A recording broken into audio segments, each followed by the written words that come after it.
Karena kita percaya bahwa pembangunan Indonesia itu harus berasal dari lingkungan yang paling dari desa gitu ya. Jangan hanya di kota-kota saja fokusnya. Kita harus menggerakkan ekonomi desa, harus membangun komunitas dari desa sehingga mereka bisa membangun Indonesia lebih besar lagi. Alright, slide-nya di sini ya. Selamat siang teman-teman semua. Gimana kabarnya? Baik.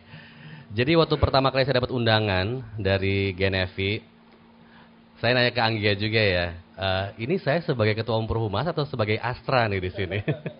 Karena saya sebagai Ketua Umum Perhumas dan juga sebagai Head of Corporate Communications Astra. Nah, cuman dari tornya tuh pertanyaannya mengenai Astra semua gitu. Jadi saya bikin paparan hari ini mengenai Astra dulu ya, supaya teman-teman kenal Astra itu seperti apa dan kenapa kita juga mendukung engagement dengan communities dan juga mendukung adanya third places ini gitu ya.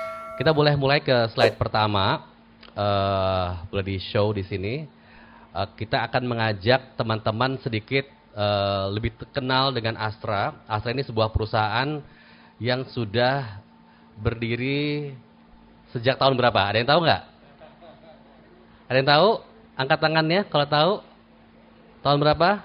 Kalau tahu yang mahasiswa lulus langsung jadi pegawai. Yang di belakang tahun berapa? Berapa? 1957, betul. Nanti saya kirim hadiah buat kamu ya. Tolong Anggia catat namanya siapa. Ya, jadi hari ini saya akan sedikit cerita mengenai strategi brandnya Astra itu yang sudah usianya 67 tahun ini. Bulan Februari tahun depan kita akan 68 tahun bentar lagi ya. Jadi nggak kerasa udah cukup berumur, tapi kita juga mau dibilang sudah tua. Karena tetap jiwanya harus muda gitu ya. Karena bagaimanapun pekerja di Astra 80% itu Gen Z ya, millennials dan Gen Z. Mau nggak mau kita harus agile. Nah, kita akan sedikit cerita mengenai Astra di era sekarang ini, era sustainability ya. Coba di slide berikutnya menggambarkan sedikit mengenai Astra itu apa sih untuk teman-teman yang mungkin belum pernah kenal. Astra itu ada 7 lini bisnis. Mungkin taunya hanya otomotif ya. Tapi Astra itu punya 7 lini bisnis, ada otomotif itu ada 4 roda, 2 roda, ada komponen juga di situ. Kemudian juga ada jasa keuangan, ya jasa keuangan ada asuransi, ada pembiayaan kendaraan, ada pembiayaan yang lain-lain, dan masih banyak lagi yang lainnya. Kemudian ada alat berat pertambangan, konstruksi dan energi. Kita lagi masif di renewable energy juga karena terkait dengan sustainability. Selanjutnya ada agribisnis, salah satu perusahaan yang juga punya kebun kelapa sawit di Indonesia terbesar. Dan juga infrastruktur logistik, ada jalan tol, ada logistik juga, pelayaran untuk pengiriman barang dan seterusnya. Teknologi informasi untuk teman-teman yang tahu mesin fotokopi Xerox, nah itu di bawah Astra Grafia. Dan juga properti yang terbaru, kita punya lini bisnis properti, punya Menara Astra, gedung perkantoran, dan juga belakangnya ada Ananda Maya Residence, dan juga ada beberapa perumahan landed house Asia di Jakarta Garden City dan beberapa yang lain di berbagai wilayah di Indonesia. Saat ini jumlah perusahaannya ada 293 perusahaan grup Astra, ya, tersebar di seluruh Indonesia. Itu baru perusahaannya, belum cabang-cabangnya. Cabang-cabangnya bisa ribuan ya, Bapak Ibu, teman-teman semua. Kemudian kalau kita sudah bicara produk dan layanannya, kita sekarang masuk ke dalam orang-orangnya. Insan Astra yang unggul. Kita punya lebih dari 200.000 karyawan seluruh Indonesia. Dan kita punya filosofi perusahaan yaitu Catur Dharma. Di mana ada 4 hal di situ yang kita angkat di situ. Mengenai bagaimana Astra ini harus menjadi milik yang bermanfaat bagi bangsa dan negara. Bagaimana kita juga mendorong para pekerja kita untuk memberikan pelayanan terbaik kepada pelanggannya. Kemudian juga bagaimana kita bisa menghargai individu dan membina kerjasama. Teamwork itu penting banget ya. Dalam sebuah organisasi, dalam setiap hari keseharian pekerjaan kita harus bekerja sama dengan orang lain. Kemudian juga yang pasti strive for excellence. Setiap individu Astra, insan Astra itu harus strive for excellence. Untuk bisa memberikan terbaik kepada bidangnya masing-masing. Kemudian kita juga punya innovation culture, namanya Innovastra. Innovastra ini sudah berlangsung sejak tahun 1983 dan sudah mengeluarkan inovasi-inovasi sebanyak 15 juta lebih inovasi, proyek inovasi di lingkungan grup Astra. Ini efisiensi, penghematan, sustainability, semua masuk di sini semua. Ya, untuk karyawan-karyawan kita. Dari aspek paling kecil dari karyawan sendiri bekerja, dia berdua sama timnya, sama cross department, cross division, cross perusahaan, itu semua ada jenjang-jenjangnya untuk memberikan inovasi di lingkungan grup Astra. Kemudian selanjutnya adalah mengenai kontribusi sosial berkelanjutan. Di Astra ini sejak tahun 70-an sudah memberikan banyak kontribusi sosial kepada masyarakat, kepada negara juga, gitu ya. Kita punya 4 pilar kontribusi sosial di bidang pendidikan, kesehatan, lingkungan, dan kewirausahaan. Ya, dan ada 2 flagship program. Ini kaitan dengan komunitas juga, Mas Dadi. Yang pertama adalah 1 Indonesia Awards. Kita mencari anak-anak muda Indonesia yang punya kegiatan yang bermanfaat buat masyarakat sekitarnya. Sudah berlangsung selama 15 tahun terakhir. Dan sudah mendapatkan sampai hari ini ada lebih dari 730 pemuda-pemudi Indonesia yang punya proyek-proyek yang luar biasa. Ya.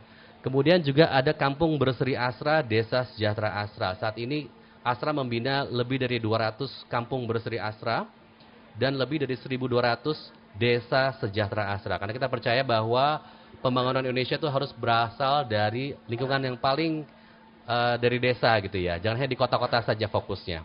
Kita harus menggerakkan ekonomi desa, harus membangun komunitas dari desa sehingga mereka bisa membangun Indonesia lebih besar lagi. Dan ada 9 yayasan di bawah Astra. Ya, yayasan Astranya ada 9. Oke, kita lanjutkan lagi. Jadi paling nggak sudah tahu ya mengenai Astranya. Lanjut ke slide berikutnya. Nah, terkait mengenai sustainability, tahun 2022 Astra meluncurkan yang namanya Astra 2030 Sustainability Aspiration. Ini adalah panduan bagi Astra untuk bertransisi menjadi perusahaan yang lebih sustainable ke depannya. Astra sudah 67 tahun, pengen lagi 67 tahun lebih lagi kan ke depan lagi, sehingga bisa semakin sustainable. Bagaimana dengan situasi yang ada sekarang di era sustainable, tentunya harus bertransisi menjadi perusahaan yang lebih sustainable. Ada 3 aspek di situ. Ada terkait portfolionya, bagaimana secara bisnis kita juga fokus pada transisi bisnis yang lebih berkelanjutan dan juga tangguh, melihat situasi yang ada climate change dan seterusnya gitu ya. Ada renewable energy dan seterusnya. Dalam konteks people, kita juga punya strategi bagaimana Astra itu menjadi tempat bekerja yang nyaman buat insan Astra. Astra for everyone. Kita juga inklusif untuk semua yang ingin bekerja di Astra juga bisa berikan kesempatan yang sama. Dan juga dalam konteks public contribution, ini hal yang juga kita fokus pada pemberdayaan masyarakat. Bagaimana kita mengajak masyarakat untuk terlibat langsung untuk ikut maju dalam perkembangan Indonesia. Kita lanjut ke slide berikutnya. Nah, ini beberapa konteks kolaborasi yang dilakukan oleh Astra bersama komunitas yang Astra bina. Gitu ya. Kita bekerja sama dengan beberapa pihak. Contohnya di sini kita lihat ada dengan Kementerian Keuangan Republik Indonesia, kita bikin program bersama-sama Meet the Mentor, Komunita in Action, di mana kita mengajak mahasiswa, lebih dari 500 mahasiswa di sini untuk ikut serta di mentor oleh para penerima 1 Indonesia Awards. Sehingga mereka bisa memberikan program-program, berkreasi, buat program yang bermanfaat buat masyarakat sekitarnya. Kita mentoring oleh mereka.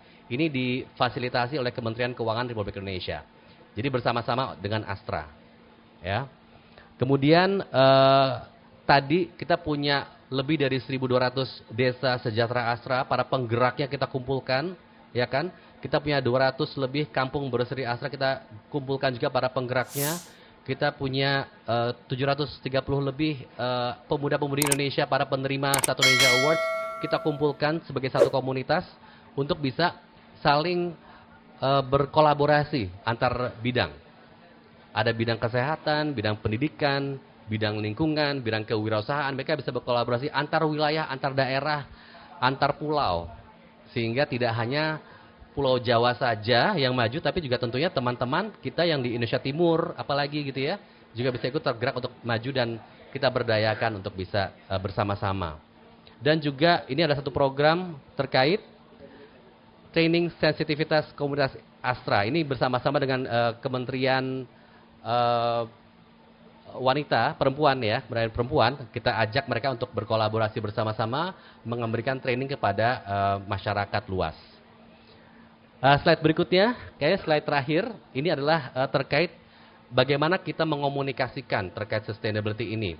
Ada berbagai platform komunikasi, ada website, social media, Sustainability Digest yang kita keluarkan, report juga yang sudah sejak tahun 2005 kita keluarkan, Sustainability Podcast yang eranya sekarang kita juga bikin podcast, bagaimana kita menyuarakan hal-hal terkait sustainability programnya Astra kepada masyarakat luas. Dan sedikit tambahan Mas Dadi, kalau tadi berbicara mengenai third place, di Astra juga kami sangat mendukung hal ini karena eranya udah bergeser sekarang ini. Kalau lihat di seberang Plaza Indonesia itu ada halte Transjakarta Bundaran HI Astra, ya. Di situ tempat kita berkumpul, tempat kita beraktivasi, dan kita juga pernah melakukan beberapa konser di situ. Ada yang hadir di sini konsernya Malik The Essentials. Gary pasti datang kan, seberang jalan, yang bikin keramaian yang luar biasa. Dan itu kegiatannya juga dapat award dari World Public Relations and Communication Award waktu itu di Bali kemarin. Jadi dengan dukungan ini semua tentunya Astra akan siap menjadi pendukung third places bagi komunitas-komunitas yang ada di seluruh Indonesia. Rasanya itu dari saya, nanti kita bisa diskusi lebih langsung ya teman-teman. Terima kasih. Terima kasih.